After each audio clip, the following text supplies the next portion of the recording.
Good morning friends, welcome to shorthand helpline. Shorthand helpline में आप सभी का स्वागत है। तो चलिए स्टार्ट करते हैं आज का डिक्टेशन, जो कि है 80 शब्द प्रति मिनट और 100 शब्द प्रति मिनट।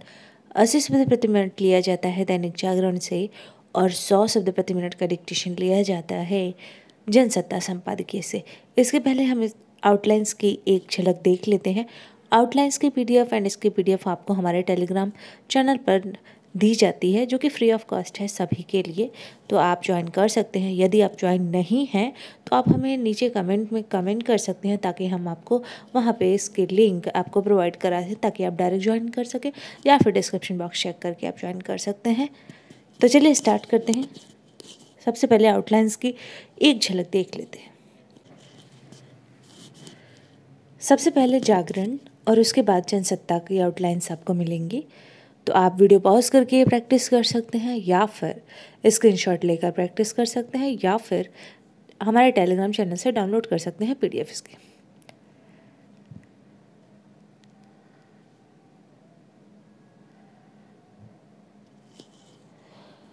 तो चलिए अब बढ़ते हैं डिक्टेशन की तरफ।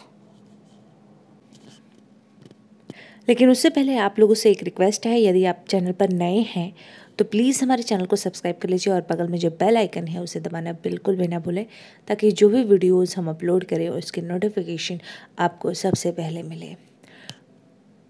स्टार्ट होगा डिक्टेशन 80 शब्द प्रति मिनट का 3 सेकेंड बाद। स्टार्ट। ICICI बैंक घोटाले में इस बैंक की पूर्व CEO चंदा कोचर और उनके पति दीपक कोचर की गिरफ्तारी के बाद वीडियोकॉन समूह के वेणुगोपाल धूत की गिरफ्तारी ने एक बार फिर देश का ध्यान बैंकों से कर्ज लेकर की जाने वाली धोखाधड़ी की ओर खींचा है। 3000 करोड़ रुपए से अधिक का यह घोटाला 2018 में सामने आ गया था। प्रथम दृष्टया घोटाला साबित भी हो रहा था, क्योंकि चंदा कोचर के CEO रहते ICICI बैंक से कर्ज लेने वाले वेणुगोपाल धूत ने उनके पति दीपक कोचर के साथ एक फर्म शुरू की थी। यह एक तरह से एक हाथ दे और दूसरे हाथ दे वाला मामला था। पैरा समझना कठिन है कि घोटाला सामने आने के इतने समय बाद CBI ने सक्रियता क्यों दिखाई।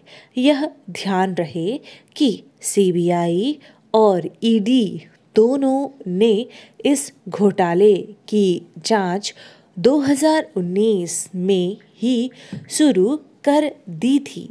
कायदे से तो अब तक जांच किसी नतीजे पर पहुंचती हुई दिखनी चाहिए थी।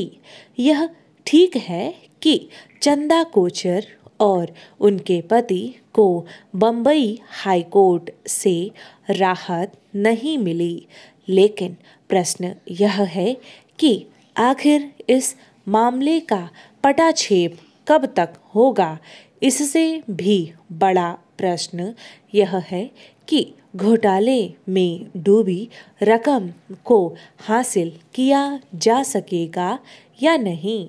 यह समझ आता है कि बैंकों से घोटाला करने वाले नीरव मोदी, मेहुल चोकसी और विजय माल्या सरीखे जो लोग विदेश भाग गए, उन्हें कानून के शिकंजे में कसने में समय लगता है, लेकिन आखिर जो लोग देश में ही रहते हैं उन्हें समय रहते सजा देने में विलंब क्यों होता है। पैरा इसकी अनदेखी नहीं की जा सकती कि बैंकों से भारी भरकम कर्ज लेकर उसे डकार जाने के सिलसिले के कारण ही बैंक घोटाले बढ़े हैं। एक समय यह चलन बन गया था कि छल कपट या बैंक अधिकारियों की मिलीभगत या राजनीतिक रसूख का इस्तेमाल करके बैंक से कर्ज लो और फिर उसे डकार जाओ। चूंकि बैंक घोटालों में डूबी रकम वसूल न हो पाने के कारण हजारों करोड़ रुपए बट्टे खाते में डालने पड़ते हैं। इसलिए सरकार को और अधिक कठोरता का परिचय देना चाहिए। पैरा ताज़ा आंकड़ों के अनुसार पिछले 5 वर्ष में 10 लाख करोड़ रुपए बट्टे खाते में डाले गए हैं। निसंदेह इसका मतलब लोन माफ किया जाना नहीं और कर्ज में डूबा धन बट्टे खाते में डाले जाने के बाद भी वसूली प्रक्रिया जारी रहती है।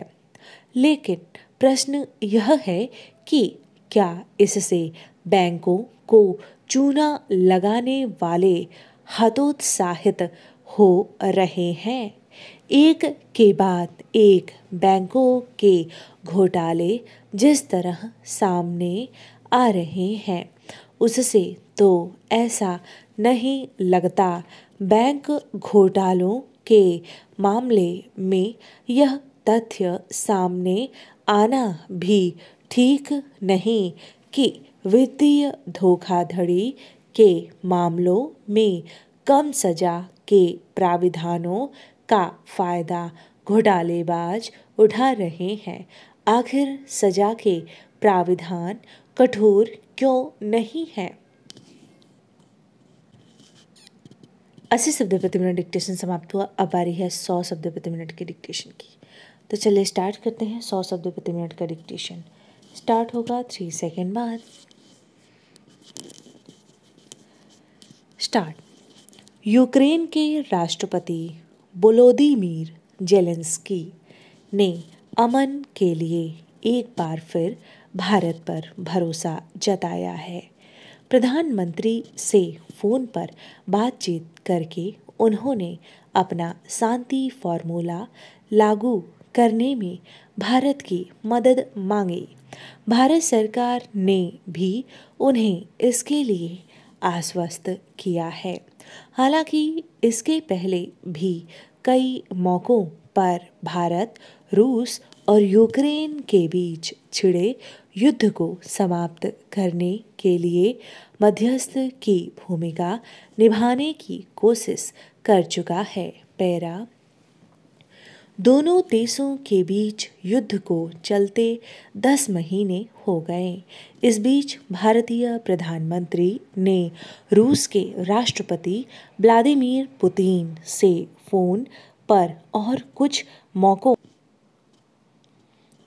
पर सम्मेलनों आदि के दौरान बातचीत कर युद्ध रोकने की अपील की, मगर सहमति का रुख दिखाने के बावजूद रूस ने अपना अड़ियल रुख नहीं छोड़ा।